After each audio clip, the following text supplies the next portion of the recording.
Hello, everybody, and welcome to the Tea with Crema. My name is Kris. I'll be one of your hosts today, and I'm joined by my best friend, Emma. Hey, y'all. Today's episode is us trying out a game that, it was really popular on the TikTok. And so we finally made sure that both of us have a version of this game. We're able to play it. And so today's episode is brought to you by the game We're Not Really Strangers. And not like literally brought to you by the game. That would be super cool. Maybe one day we'll get there. But we're going to try it out and see what happens when we play that game today. Before we start playing, Emma, what tea did you bring today? Today, I brought English breakfast, a basic, a goodie, but a basic. It's just a regular black tea. It's Ahmad tea. I think this is one of the more popular brands of teas that I can get in Japan. So they just make all these boxes with multi-flavored things. So yeah, it's just a regular one. It says you can drink it with milk or without milk. I'm not much of a creamy tea person, so that's why I drink it without milk and just plain. What are you drinking today? Today's tea is called Tiki Tea by Trader Nick's Tea. And it is a pineapple-infused green tea with strong flavors of creamy coconut and a touch of tart hibiscus. These Pacific Island-themed flavors mix perfectly with high-quality green tea leaves. In case you are wondering, It's all hibiscus because anytime you put hibiscus in anything, it's hibiscus. So it's a green tea with hibiscus. I luckily don't taste any coconut. I am very happy about that. And I think it's also because there is some pineapple and apple and mango. So it's honestly just a really fruity tea. Don't really taste the coconut. Not sad about it. Would probably drink again, but if the coconut ever starts coming out, wouldn't. I feel like that's what Starbucks thinks they're doing with the pink drink. Is that what it is? Yeah, I think that's what they think they're doing. They're oh yeah, it's all of these tropical flavors, and it's it's a Pacific Island themed flavor mix. I am rolling my eyeballs right now. My ancestors are rolling over in their graves, everyone. Just wanted to point that out, but I digress. Today's episode, We Are Not Really Strangers, is a game that quite a few years ago, I think, was really popular on the internet because it, I guess, was really helping people get to know one another. And so I will say that I have played it once with my siblings and my mom, and it was interesting. And so we're going to see if it is maybe it's the type of people that you're playing with, or who you're playing with, or how committed you are to answering the questions truthfully. I don't really know. But the first time I played it wasn't my favorite experience ever. So we're going to see if one of these other factors makes it a better game, or if it's just kind of one of those games that I personally was it's overhyped. Is there anything that you have heard about the game beforehand? Because I know you are much better at the TikTok than I am. Yeah, it was all over TikTok. I can't remember if it was during the pandemic or whenever this game came out, it was all over the TikTok, but people were playing it on first dates and were leaving there in tears, and they were this is just really insightful. And I was oh, that sounds like a terrible game to play on your first date, but whatever. And then Kris was oh no, I played it. It's really not that serious. And I was oh, okay. Well, people on the TikTok were making it seem it's a make it or break it. You make and break relationships with this game. So we're about to find out if the tea with crema will still be the tea with crema at the end of this episode. Hearing that makes me feel maybe we weren't playing right. I don't know. I feel we'll see what happens. So just a general overview for anyone unfamiliar with the mechanics of the game. There are 3 levels of cards. Emma and I will obviously be playing the 2-player rules version of the game. We'll just be asking each other the different levels of questions, which are the level 1 perception questions. So really just I don't know, what kind of surface level things do you think about me? The level 2 connection questions, a little bit deeper. And then the level 3 reflection questions. So we'll see what happens. Also, there are some dig deeper cards. So if at any point during one of the rounds, Emma or I think that the other person is faking it, then we can push the other person to dig deeper to answer a little bit more authentically. And then there are also some wild cards. Any other ideas, thoughts, opinions that you want to share before we get started, before it's official, before it happens? Because you have not played this game ever before. Yeah, I think it's interesting because the beginning it says like when you're playing with two people, like you're supposed to like stare deeply into each other's eyes. Again, that's like not gonna happen. I'm also really bad at staring contests. Like it says whoever blinks first has to go first, and I just like blinked while it's Kris and I were just staring really deeply at each other. So yeah, I do think that some of this I'm just like, yeah, I think we just gotta go. See what Let's just do happens. it. I haven't played, so if I cry at the end of this, then first question: what does my phone wallpaper tell you about me? Oh, it's your nephews. That's so sweet. It says, I ain't got no kids of my own, but I do love my family, though. Yes. Yes, indeed. I'm just saying, anytime I see people who got pictures of kids that ain't their own, that's when I'm like, oh, you ain't got your own kids, but you love your family, You ain't though. got your own. Okay, that one's easy. Wait, so are you supposed to answer about both people or just the person who, like, asked the question? I think according to the directions you can. So it says like if you option to answer questions you ask your partner and vice Oh, versa. okay, well, I don't mind. This is my wallpaper. Chris's one is like a galaxy universe themed. It's the picture from the Webb telescope, the first picture. Oh, it's the Webb telescope. So to the untrained eye, if you're someone who's like me, I'm like, okay, he likes space. He really enjoyed that grade 5 space unit and has like that's like his one thing that he loves. I just thought it was a really nice space picture. It is, but you do like galaxy themed things. Like you have your backpack. Something about the stars. It also causes me tremendous anxiety, but that's neither here nor there. So, That's a whole different story for a whole different episode. my first question: do you think I'm usually early, on time, or late to events? Explain. Early, and I know you're early because on time to you is still late. You don't have to answer that about me. I already know. We know that you're just, running late often, sometimes, most of the time. Most of the time. 90% of the time, if we're being completely honest. All right, let's go. Next question. What compliment do you think I hear the most? That you're really positive or funny. Like something in the family of like those two things. Like exact wording can like escape me, but like something along the lines of like you're positive, uplifting, like one of those types of people, hopeful, or you're really funny, like good times, enjoyable, bright personality type things. But like those would be the compliments that I think I hear the most. I would say for you, I feel like you hear a lot about like your like leadership. Like you're a good leader, like you kind of just like take it and go. Like I feel like people always kind of like compliment your work ethic on top of the fact that you are funny too. I feel like a lot of people would say like, "Oh, he's so organized and like has great work ethic and like is such a good leader and like takes it on." It's so funny because in my head I was like, okay, that's the answer, but like maybe she won't say that because she's like not trying to make me sound like, what's the word I'm looking for? Arrogant, kind of? High on myself? But you're not, though. No, I don't even think it's like arrogant, though. But that's like true. I think it's like truly like what people do compliment you on. Those are in fact very common compliment, or yeah, those are very common compliments that I receive. Like, I mean, I've seen you work, and I've never worked with you like in that capacity, but I know that that's like, even when I've like gone to events with you at like the school and stuff, like that's something that like people just know Kris. I think that's what it comes down to. Like, and for whatever reason, they know him. It'd be like that. My question is, what was your first impression of me? Hello. Which to this day, okay, we were in our first Texas Wesleyan where we got our master's from. Part of our program, we had to go through this 1-year probationary program to become teachers. And I swear to goodness that Kris said it. Like we were talking about all the different ways that you can like throw up your gang signs for your college.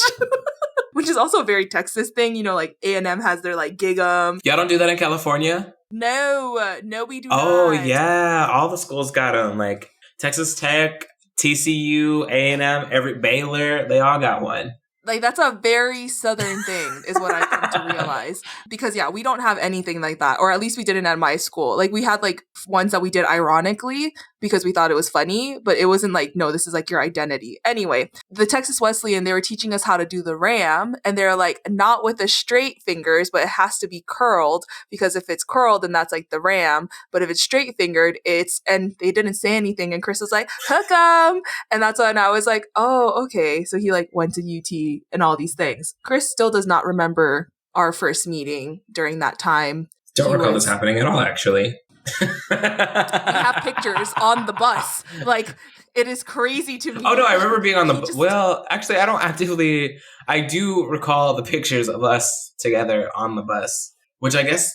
But you don't remember the bus. Yeah, I don't really remember being on the bus. Did we have the duck at that time? Or was that a different time? Yes. Nope, that was the time. And it was like Kris and I were part of a cohort of teachers, like 200 teachers, and there were maybe 50 of us that were teaching in Fort Worth. And he was one of those, like, they're trying to separate us, like, there's clearly no blah, blah, blah, blah, blah. And I was like, I'm just trying to teach in Fort Worth because, like, I asked for Fort Worth, and I was, like, one of the few people who, like, actually asked for the area, and everyone's like, why would you do that? And I was like, because my family's here. Like, why wouldn't I want to live here? But yeah, one of my first impressions of Kris was like, oh, he's hella cool. Like, I really thought, like, oh, I want to be his friend. And I was like, but I also think that he's a little too cool for me to be friends with. So I was like, it's okay. Like, we're just not going to be friends, and that's fine. Clearly, we lived different summer lives that year. That is too funny. Oh, 2017, the summer of. Did you want that answer? I feel like I know your answer. Okay, let's hear it. What was your impression? Oh, no, actually, I don't actually know what your impression was, because of my perception of your first impression is that you don't remember me. Which, okay, that's not an impression. So exactly. The first time that, like, I actively remember, like, us doing something, I don't know why, but we were going to your car in the garage, and it was the first time I had ever seen Carlton.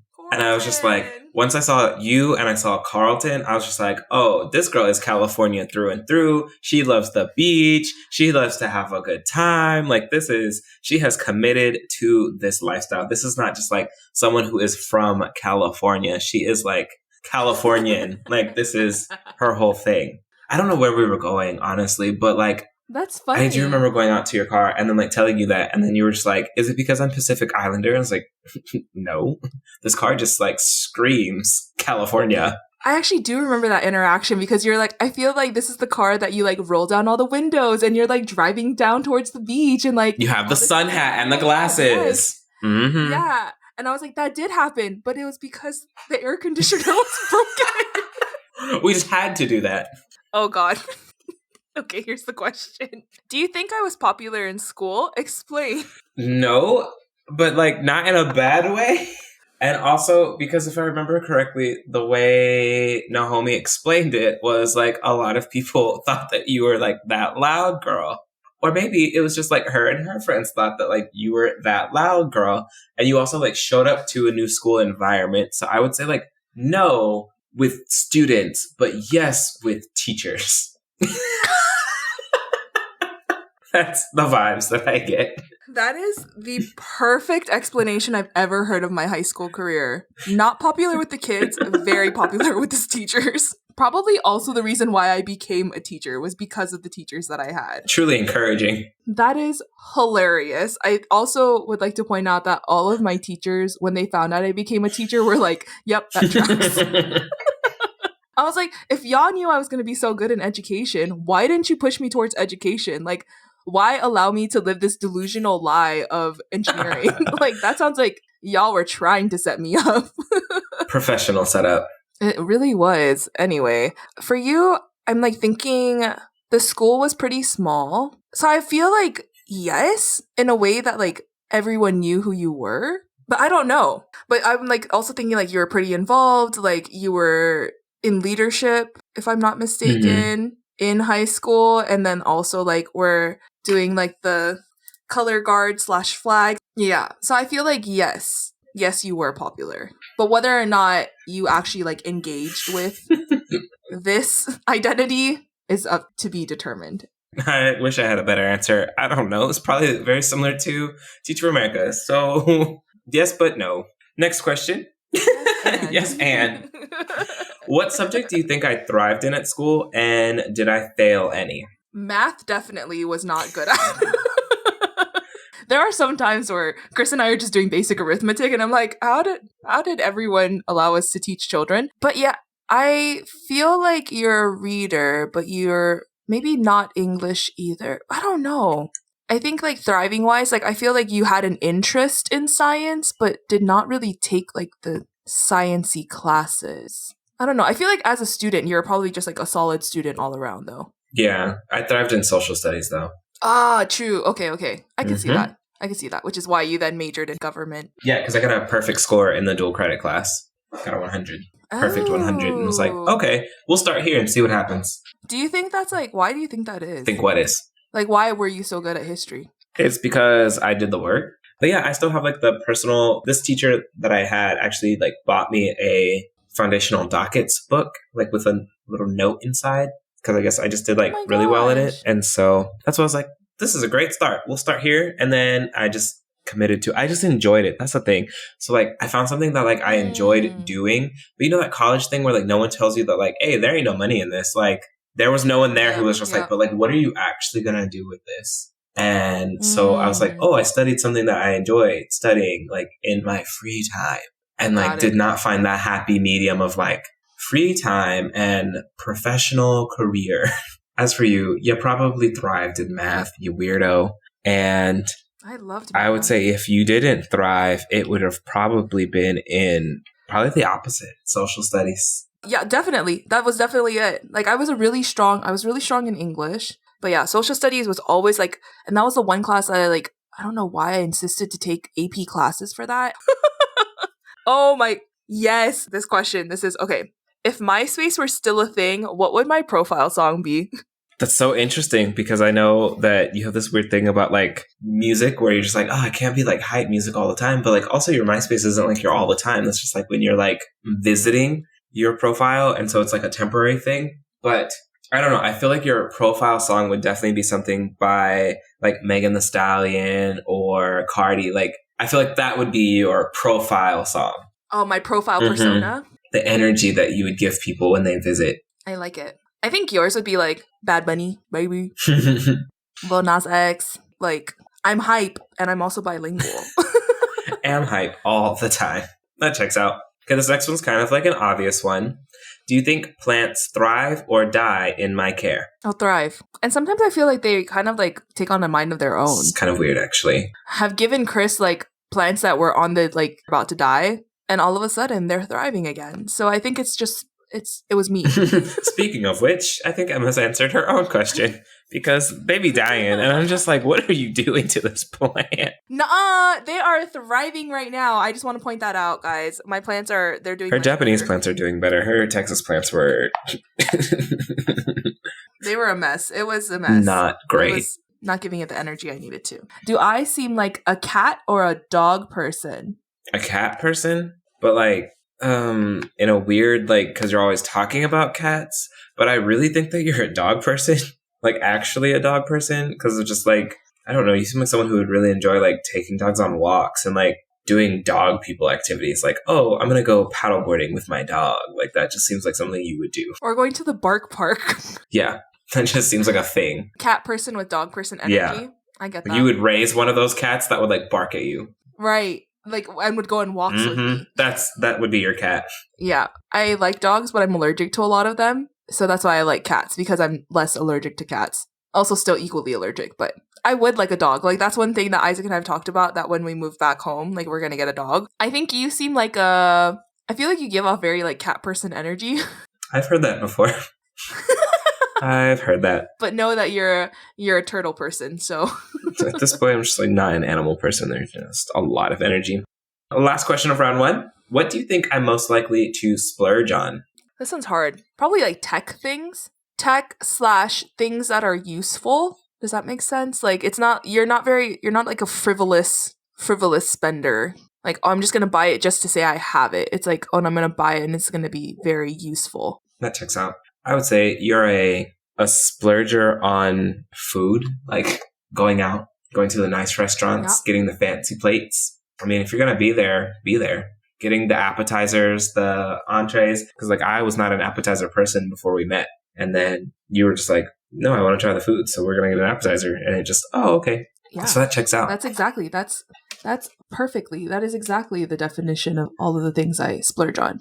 Okay, level 2, getting a little deeper. We'll see. Well, we'll see if it's deeper. Yeah, level 2 is connection. First question. Oh, wow.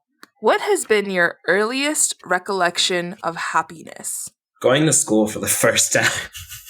It's really cheesy. Really? Yeah, like that first day of school. some kids like cling to their parents and are just like, I don't want to be here. I remember very distinctly like running away from my parents and like immediately talking to people. I was the complete opposite. Was a stage 5 clinger in the worst possible way. You were that kid. Exhausting kid. I really was. No, I like cried every single time it was the first day of school. Like my parents hated taking me to school because it was such a big ordeal. Like I had such huge separation anxiety, specifically from my mom. Don't leave me. Don't leave me with these dummies. They can't even read, Mom. The question that I have is, what is the most unexplainable thing that's ever happened to you? I think there's just like so many times where I just feel like I'm so lucky, like in whatever way that means. And I just like, it doesn't make sense. It just kind of happens. And so I've never really understood, like, am I just lucky? Or there's been so many instances of that. Like, couldn't find a job, found a job, like in a completely different field. And then, didn't get into all of my dream colleges, but like ended up having the best experiences. And I don't know. I think there's been a lot of things like meeting Isaac, like that. Oh, that to me is actually really still to this day, I can't really understand or wrap my head around how that happened. Like it was just like so many things had to align for us to like meet in our lives. We had both not been living in that area for most of our lives and then ended up moving to the same town and then going to the same high school. And like there were so many things that had to happen in order for that to even occur. Like I was living in Hawaii. He was living in a completely different city. And then for whatever reason, his family moved to Huntington Beach when my family moved to Huntington Beach, and like happening to be the only Polynesians in our school. Like that to me, yeah, I think it's still kind of like unexplainable. Have not fully understood. It just worked out. Look at that. Sometimes the fates have a hand, Thanks. Thanks, universe. It's the only way to explain it. What question are you trying to answer most in your life right now? What am I doing? What am I supposed to be doing? Like, what is this? Those questions. I knew that. I love that. Off top. I'm just like, what is happening here? That was an easy one. Okay. Have you ever told someone I love you but didn't mean it? If so, why? No. I don't throw my love around like that. Also, I have not been very, I guess, like, I'm not experienced in that way to like say I love you to people who are not either my family or my friends. So I wouldn't say that I've ever said that and not meant it. I'm also not, I guess I'm not someone who just like throws that around. Just like, I really feel like there is power in like the word of love. So your question, what would your younger self not believe about your life today? That I didn't go to like a Ivy League college. Really? Yeah. I didn't Little know me that. was like, you're going to go to Oxford or Harvard or Yale. Little me was on a different big fish, small pond syndrome. Did you apply to those schools? Absolutely not. I applied to Stanford. I also think that part of it was circumstance. I became professionally efficient by middle school. And so if I didn't have to do something, I wasn't going to do it. If I didn't feel like I needed to go all out on something, I did not do it if I got the same result. So like getting auto admin to one of the nation's top schools in the state of like it is one of the nation's top schools, but like also in the state is like the top number one school. Yeah. It's like right there. So it's just like, I mean, do I really need to go through the effort of doing all of these other things? And then, I don't know, like I explored and like went through the process with Stanford, but I mean, I'm grateful for the fact that like that didn't work out just because even going to UT was hard enough. And UT is a very, very diverse place in terms of a lot of different things. Socioeconomic status of the kids that go there, the racial diversity is just, and I'm not saying it's the most diverse place, but it's certainly more diverse than most private institutions, I would say, and still struggled to fit in at UT sometimes, just being like one of the poor kids mostly. And so struggling to like do extracurricular activities because again, there's no like free things in college. It's all paid for. And so I couldn't imagine now, hindsight, trying to like fit in at a school where everyone's families have like real estate portfolios and we're going to the Swiss Alps for spring break just because, and just even where I would imagine, going to school in California where it would have been a struggle just to get home for the holidays. Right. I am grateful for my experience at a very good, affordable state school where I graduated $0 in debt. But yeah, little me would be like, you don't want to try a little harder? Rude. Little Side eye to you, younger little self. rude self. Judgy. So then, this question is, what's your mother's name and the most beautiful thing about her? Oh, I love that. My mother's name is. We don't have to share who my mother is. I think the most beautiful thing about her is I'm gonna like cry. I think there's a lot of things that I like can't kind of pick, but like definitely I think if you think I'm like bubbly, like she's even bubblier. But I also think that there's a sense of resilience that she's had throughout like our lives and kind of just like showing up for me and my sister in any way that we needed her to. And always making us feel seen and that she like loves us. And so yeah, but I do definitely think that she has this like sense of resilience, which I don't think she even gives herself credit for, to kind of like come back and like go back into like the industry after, you know, owning her own company and like doing all these things and like thriving on her own. So yeah, I would say that. What do you crave more of? Are you going to give me options or like... I don't know. That's all it says. It said literally that word. I thought they were going to be like, between these two things. Now I understand. Your inflection made it seem like there was going to be like a choice. Oh, sorry. What do you crave more of? As someone whose love language is quality time, I would say, just generally speaking, quality time. Just with like different people. So my family and with friends and just more quality time, I would say. I love spending time with people, even if it's not doing anything fancy. Just like literally just the act of spending time together is really refreshing to me. So that would be my thing that I'm craving more of. This one we've definitely answered on the podcast before. What is your first love's name and the reason you fell in love with him or her? I guess technically it doesn't have to be the person that we all think it is, but... Yeah. It doesn't have to be, right? Oh. Could you imagine? French fries. No. That, ma'am. Dig deeper. Crispy. Crunchy. Yeah, I think like definitely growing up, I really felt like I was like the ugly duckling. Like there was a lot of unrequited love. I think I was just a lot for a lot of people. So I think the first person that I like really truly could understand what the word love is was, you know, it's definitely my husband. And I think it was just like it was time though. Isaac and I talk about this a lot of like I didn't like really truly understand what love was until my 20s. Like as a teenager, you have this like very shallow sense of love and like, oh yeah, I like love this person, but like what does it truly mean to like be in love with someone who like takes care of you when you're sick or is willing to stay up with you late while you're studying or, you know, cooks dinner for you on a really stressful day. So I think that's like the things that made me fall in love with him, and especially because his like love language is acts of service.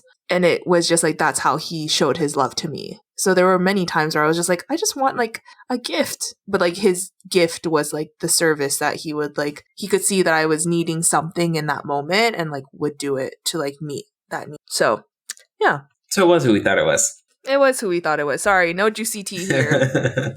What is something you wouldn't want to change about yourself? Would not. So many things. The whole entire honestly, my humility. No.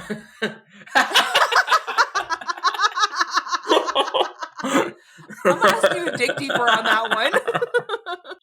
That I would not change. It is healthily a lot of things, honestly. There are some things I would change, but for the most part, like I am generally satisfied with myself in a lot of ways. I genuinely do think that I am an overall kind person.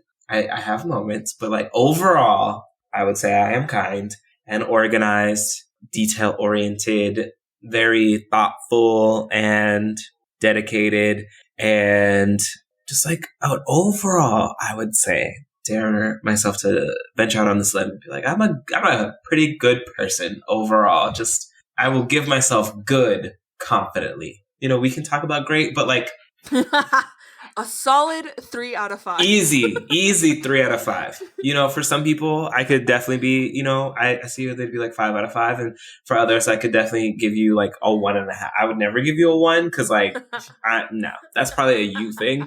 But easy 3 out of 5. So many of the things that I just listed, I do genuinely believe are true about myself and I would not change them. So there's that. I love that. Healthy level of self-esteem. Thanks, Mom. You did great. That's that part. Like, I really think the words that your parents speak into you, that's why you come up with like such a high sense of self-worth or not, right? It's all of those things that you hear growing up. So finish the sentences. Strangers would describe me as blank. Only I know that I am blank. I think strangers would describe me as extroverted. I really am introverted though. Like, it's the things that I like project out, or the ways that I think that I kind of like the world perceives me as, like, oh, bubbly and energetic and like all of these things. It's so draining to me, and I could never like fully place what that came from. Like, I would tell people like, oh, I'm actually like really shy, and people would always say like, you're not shy, like you like go out of your way and introduce yourself to people, and like you know, do all of these different things. But like, that to me is like me overcompensating. It actually stresses me out when people feel like they're left out or like are not included. So yeah, I'm actually really introverted, and people don't believe me, but I'm like so drained after social interactions. My literal favorite thing to do is arguing with someone who's just like, you're not an introvert. You are not me. You have no idea how exhausted I am by these interactions. Like, you do not know me. Please sit down before. By you specifically, sir or ma'am. Those be the ones. So I think that would wrap up our level 2. We're entering round 3, which is the reflection part. I would say like the questions have gotten a little deeper. There was a lot more cutesy laughs in the first round, and a bit more like, wait a second now, let me think about this one. Whoa. I'm interested to see whether or not you're going to answer this or not. How does one earn your vulnerability? Have I earned it? And how can I earn more? So I guess the first question, how does one earn your vulnerability? Oh, dear. Okay. I think it's just like going back to love languages, it just takes time. And essentially just like it's going to sound weird, but it's like a passage of small tests through time. You know, I tell you a thing, and then like a situation happens where like it would be easier for you to not go forward with like maintaining the whatever, but then you still do anyway. So like those small moments are just like, okay, so like when the going gets tough, you really do maintain that trust or that confidentiality. What was the second one? Have I earned it? More than most people. Yeah. Yes. I think that's a fair assessment. I don't even know. Like, I don't know if I, like, how can I earn more? I would have to go to therapy. Yeah, I feel like there's just like... It's a me thing, probably. I've known that though. You know, we've been friends now for 6 years. And there's still times where I'm just like, and I think I just know that about you. Of like, okay, I know that this is like a wall, and it's not me. It could be me. I think some of it is me, but I think that it's also like, I'm not going to push you in that. Like, until you're ready for it. Part of it is just like, you know, like marriage is kind of like that commitment where you're like, this is the person and like, this is the thing. For me, there would have to be like an equivalent friend thing to happen for me to be like, we have crossed like that threshold. And I don't know necessarily what that would look like, even in a relationship, to be like, okay, we have arrived at that point where I know through all of the things, thick or thin, like it's there. So time will tell how that goes. Time, everyone. Just time. Why is this question also about me? Uh-oh. This doesn't make no sense. I feel scammed. Attacked. What is this game doing? If you could prescribe me one thing to do for the rest of this month, and we'll just say December, what would it be and why? I'm trying to think of what you need more of. If I could prescribe you one thing to do in the month of December, it would be to find those apples in your day and just like really just like sit on it and enjoy it and then kind of indulge in it too. I feel like, yeah, but I feel like you're also very reflective. So I'm almost like, I want you to like reflect more this month. Like you kind of stated in the beginning with like the level 1 perception of like, why am I doing what I'm doing? Like, I want you to like sit with that and like really like figure it out. It's really great timing. Job applications start opening in December. So exactly. Like that's what I want you to do though. Like I feel like it's always been like a movement towards transition and then something you're like, no, I'm going to stay. And I'm like, okay, but whatever that looks like, I want you to find it. Sounds like fun. Come on, December. Every day. Every day. Just a little bit. Mark my words, by the end of December, Christopher is going to be living in Brazil. Y'all keep playing with me. Bye. So, yeah, I want you to reflect. Truly reflect. Cry a little. That's what I should have done. Oh, Cry every day. okay, that's a lot. That like gives me a headache. Do you believe everyone has a calling? Why are all these questions about me? No, and then the next part. There's a second part. No. Okay, well, now you can't answer the next part. It says, if so, do you think I found mine? Also, no. Fair assessment. Yeah, I just think that we both do education because it just worked out. Accidentally. It is convenient, and it just happened. If we had callings, I don't think this would be it. I don't think this would be it. I think, if anything, the most appropriate thing would just be like a lack of guidance in the formative years to make really thoughtful decisions. Because again, we both ended up studying majors that at this point we're so far away from that, like, there's no recalibrate. Like, what happened? So, do I think all people have callings? No. Do I think some people have callings? Yes. Do I think that if you had a calling, have you found it? No. Would you say for yourself? Also, no. No and no. I think I do have a calling, and I think that I have found facets of my calling, but I've not fully realized it yet. Oh, I agree 100% with that statement of what you just said. Like, it's more about finding, like, you found the pieces that you want to do, and it's now just, like, pivoting it into a thing. Which I feel like when it does happen, it's going to be like, this was so obvious. Like, why didn't we just do this sooner? It's going to be great. Well, this next question. I don't know what's going on in this game. Is it back to you again? What about me? Literally. You know, it's fine. Maybe these last questions, we just got started on this round. Maybe it's just the first half, you know? What do you think my weakness is? Why is this game like this? I think in some ways, like, you kind of touched on it a little bit of not like putting people through the ringer of friendship. And I wouldn't even say that's like a weakness. I think a lot of people should have higher standards in their friends. But I think in the same way, it's kind of stopped you from becoming like good friends with people that it could have happened with, because whatever reason, like in the beginning of the relationship, it was enough things to like turn you off from being friends with them. And as we get older and our prefrontal cortex is fully developed, like, I think that certain relationships would have been really helpful or like would have been more meaningful. Like, I remember like when we first became friends and you're like, yeah, like, why am I going to be friends with all these people that are going to leave in 2 years? And I was like, that's like the beauty of it. Like, you have places to go in 2 years, you know, and you have, but in the same way that I think that that's one of like a weakness, I also think it's a strength because you do build such like strong bonds with the people that you have invested in. So I think it's like a double-edged thing. Like, it's one thing to have many acquaintances, but it's a one thing to have like really good friends, which I would say that you do have like really good friends. The ones I count amongst that collection of people. It's a really solid group. Would you say I'm correct in that assessment, or? I would say I have many weaknesses, and that would be an appropriate description of at least one of them. My question: what has this conversation taught you about yourself? See, this question's about you now. I think it's taught me about like the questions that I don't, like the things I don't reflect on often. Like, I think you and I have had many of these conversations, but there's also been conversations that have not, like, because you know I'm sensitive or because you know I would cry.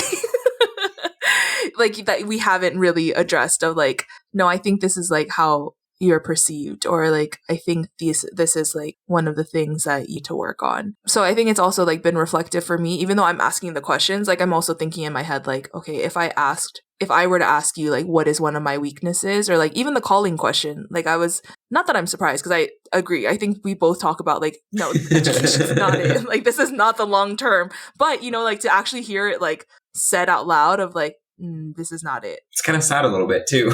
It is a little sad because, you know, like I've uprooted a lot of things to make this happen. And it's not like, okay, tomorrow I'm quitting my job. So if anyone at my job listens to this, y'all, I'm not leaving anytime soon. This is a pivot. Like, I gotta make things work for a little bit. I did sign a contract, so I will be here till next year. But yeah, I think it's like having those really honest conversations of like, it sucks because we're really good at what we do, but it's like we're not fulfilled in what we're doing. So I think if anything, it's taught me that. It's taught me that it's time to like start making moves. Like, really reflect on it. Also, we're like 30, so you can't just be out here like doing crazy. Like 30 is so young to me though. It really is. Like, it's so young to me. Like, I think of my sister, and I've had this conversation recently too of like, what was my almost like model for pivoting, like careers and things like that. Like, my sister was doing her thing until she was 30 and then pivoted completely into an industry which she had always thought about and like loved, and had 2 kids while doing it. And like, I wouldn't say that her journey is the most, the easiest one, but it's definitely one that's taught me that it's possible. So we're still really young, Christopher. This might be the year. Okay. Why do you think we met? And don't give me none of that, like, oh, it's because we're both teachers. No, why do you think we met? Could you imagine that's the reason? No. If anything, it would be because we're both people who happen to be teachers. But I would say, I don't know, I feel like it's hard to know why you've met a person until almost the end of those interactions. Because it's hard to... Dum. That hindsight, 2020. But so far, like in this exact moment, I think having a support person through the early years of starting a career was important. We were also really good pandemic buddies, which was like not undervaluing that experience at all. Having a person to be able to talk to, because I know, granted, you were with Isaac and your mom, so you weren't like in a silo, but I was definitely like living alone at the time. So I know how much harder that experience would have been truly isolated. And especially with my family not in the city and just like, so I think that has been really helpful. I think having someone around that kind of finds that like happy medium of challenging without going to that limit of like, no, you're exhausting. You try new things when you're comfortable. But like if you're being like peer pressured into things constantly, and it's just like, oh my God, I have to hang out with this person again. But I feel very confident that we're exploring things in a more natural capacity. So with our limits in mind, and it's all happening that the way it's supposed to in the grand scheme of like, the unexplainable things. Like this would be one of those like unexplainable things. And we just won't know. We might not ever know, first and foremost. Right. And if we do know, it'll probably be closer to the grand end of things. This is one of those things I just don't know if I have that answer, if that makes sense. No, I understand completely. Like, yeah, I wouldn't know. And that's, I think, when I reflect on like friendships that I'm like no longer really close with people, like at the end, I'm like, oh, okay, like that taught me, this. So I think there's definitely like some lessons that I've like learned from you and like take with me into places that I go. But I would say like we won't know until we know. And again, we might not ever know. Yeah, that part. Love that.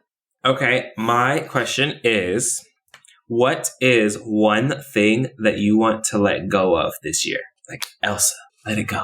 Let it go. Let it go. Worrying about what people think. I think especially in this new role, I've more so felt like there was a lot of like things that are being perceived of what I'm doing and maybe the intention behind it.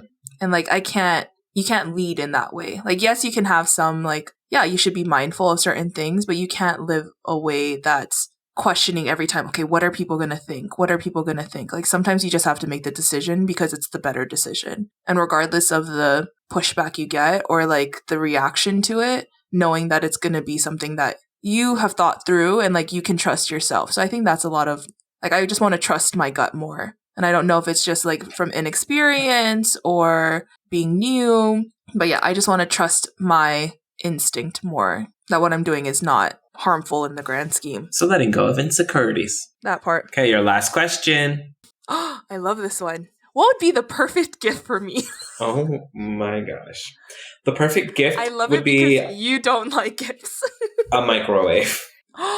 No, an oven. I don't need a microwave. An oven's impractical. I thought it's an oven. How would you even, I guess in my head, because like it's embedded in the kitchen. So like you can't just like give someone an oven. You sure can. Where would you put it? Is there physical space? Yes, there's space. It's not like, okay, I'm not obviously not getting like a big, like an oven that you come through, Easy Bake Oven. You better get that light bulb. That's kind of what it looks like though. It's like a tabletop. it's like a conventional oven, but it's not a toaster oven. It's like an actual oven. I just know that my coworker has one and it fits on her tabletop, and that's what I want. That was an interesting level 3 question. Kind of like, okay. Yeah, I feel like that's like a level 1. Unless they're trying to say like, what would be the perfect gift? Like, if I could have a talent, what would that be for you? Oh, is that what the? Oh, I don't know. No, I don't interpret it that way. After you said level 3, I was like, oh, I wonder if that's what they're saying. Like, oh, I would gift you the gift of time, the gift of love, the gift of friendship. Could you imagine? What are you trying to say? I ain't got no friends. Rude. Last question. What do you think our most important similarity is? I think like our drive almost, or even not even our drive, like our commitment to like improving ourselves. I think that's like an important similarity that you and I have. Like we're both equally, I would even say, yeah, like our drive, like we're both equally driven and ambitious. And I think that that kind of helps us to continue to like grow and like even push each other in that way. I think that's one of our more important similarities. I think we do have many similarities, but I think that that's like one of the things that I definitely value of like, oh, I want to do this. And you're like, okay, do it. Like, you know, in the same way that you'd be like, oh, I want to do this. I'm like, okay, then what's stopping you? Like, do the thing. It's just me stopping me. What do you think? What do you think is an important similarity that we have? It's really interesting. I guess what is the most important similarity? Because I can think of a lot, but I don't know if I would define them as like the most. Like we really like food. And like, yeah, we are like driven to like do things, but I'm like, there has to be similarities that like really help our dynamic. That really help the dynamic in a way that allows it to, because like other people like food. Yeah. Other people are also equally ambitious. I wouldn't actually say that that's like our most important one though. Like we're both driven. I don't know. Like I think that there's a lot, but I wouldn't say that there's any one of them that are like equally. I think we're both funny. That's why we have a podcast. I think we both equally need therapy. Maybe I think a similarity in like it's like core energies in that like I do think that we have a lot of similarities in the way that we approach just like life in general would probably be like the big thing. So in the sense that like recognizing things, I would say we are reflective, if not forever in our lives, then at least in the time that like we have overlapped as people. I would say this has probably been like the most reflective I've ever been in my life ever. But then also, you know, being open to trying new things and being self-starters. Because I will say that like it's one thing when it feels like someone else is constantly pushing you to try new things, and it can be kind of exhausting. It's a balance of I never feel like I'm always dragging you to things, and I don't feel like you're always dragging me to things. I do feel like it's oh, I tried this thing, let's try it. Or like, I read about this thing, let's try it. And like, it feels like it's a very mutual exchange as opposed to like, and I guess you could say the same thing about ambitions. It never feels like I'm like dragging you to like keep up in terms of like ambitions or like with yourself even. And so it's always just like, I read this book, I think you should read it. Okay, cool, let me give it a try. Vice versa. I watched this movie, think you should try it. Like this experience, this thing. And so it just feels like it's very like mutual. It's a very mutual experience. I like it. What a good way to end the game. So we will call it the official end of this particular round of playing the game. I would say I could have definitely, I could play each round longer. I think I would play this game again with others. So I've kind of avoided playing it with other people because I didn't feel like it went over super well. But I think it also depends on like what you're trying to get out of it. So I think if you're thinking of this as like a hype Uno type style game where you're just going to be like learning new things while also doing this like fast paced kind of thing, then like you're right. It probably isn't going to be that. It is definitely like a slower paced game. So overall, I would say my revised score, because when I first played, I was like, this is boring. 1.5, 2 stars. So I would say chemistry is everything. But this game definitely has the potential to be like, for me, 3.5, 4 stars. I don't know if I'll ever play this game crying. Yeah, but I could see how it could make people emotional. I think that it's interesting because like the creators, they have that little note and it's like 1, we play safe, and then 2, we play to grow. So I think it all depends on like the intention behind it. Yeah, like what you said, right? You can't just come into this thinking it's like a getting to know you. Like you could play it to get to know someone, but I think you should play it to connect almost. Like I think it depends on like the intentions you set behind it. But it definitely requires a little bit of slowness, intentionality to it. Do you have a rating that you would give it? I think yeah, it's like a solid 4 out of 5. I would give it a 4 out of 5. Like I'd be really interested to play this with Isaac, given, our history and like that we've known each other for so long. I'd be interested to see if there's like questions we haven't explored before. There is also a couples edition. Oh, maybe we should try that one. With that, it is time for our rapid fire question. All right, what do you got today? I feel like my question is so unserious compared to what we just talked about. Well, sometimes you need that. My question is, if you met a person who had kids and they were unattractive, would you still date them? If the kids were unattractive? Yes. Knowing that this is like, I guess it's more like knowing that this could be your progeny. Well, considering I don't plan on adding no more, it probably would not be an issue for me. I saw it on the TikTok. People were vile, first of all. That's so rude. And I was like, all kids are beautiful in their own way. Also kids don't look like kids forever. They glow up most of the time. They definitely be changing. It's just weird. Like your partner could have been an ugly kid and now they're like a beautiful person. It's also about the way you carry yourself. I think when people are told that they're ugly, like, the words that you speak into your kids. TikTok does not surprise me, though. Right, exactly. Would you say your answer would be like, it's no biggie, that would be fine? Yeah, I would say it's no biggie. As someone who grew up as an ugly kid, like, and is still waiting for their glow up, it's fine. Just love me. Just love me. So mine is a love language-based question. And so just like a quick little overview, so you have some framework in case you are not familiar with the 5 love languages. Also, do check out that episode. The link will be in the everywhere. They are physical touch, gifts, acts of service, quality time, and words of affirmation. And so the scenario came from my brain. I was just sitting in work one day and it just came to me. And so it is, what love language does the following scenario fit in? You come back from work and your partner has all of the lights down. There are flower petals on the floor. The candles are lit. The romantic music is playing and dinner is ready to go. It is truly that full experience. What love language or languages would you consider this to be? Gifts. I said both gifts and acts of service when I first heard this, and then settled on gifts. But then I realized afterward, after I had said that you said love language parentheses is. So yeah, I would say gifts and acts of service. What would you say? I feel very confident that it is quality time and acts of service. I will say that I have not gotten the same answer from anyone that I've asked. And like when I initially asked the question, I definitely asked with languages in mind, because I don't necessarily think that any one thing is ever fully one love language in its entirety. But I've definitely gotten like all sorts of answers. But I do think a lot of it has to do with that person's like personal interpretation, and then also like their preference for like their own love language preference. And so I found it to be quality time and acts of service, because those are my 2 preferences, and I would view that act as those languages. And I want to say gifts and acts of service are also yours. Mm-hmm. And then it works out that like acts of services are also Isaac's. So did you ask him? Yeah. When I asked him, he said acts of services, which I thought was very interesting. This question is very, like, I feel like it's very similar to like the white and gold, blue and black dress. Like, I think it could easily be something that's argued.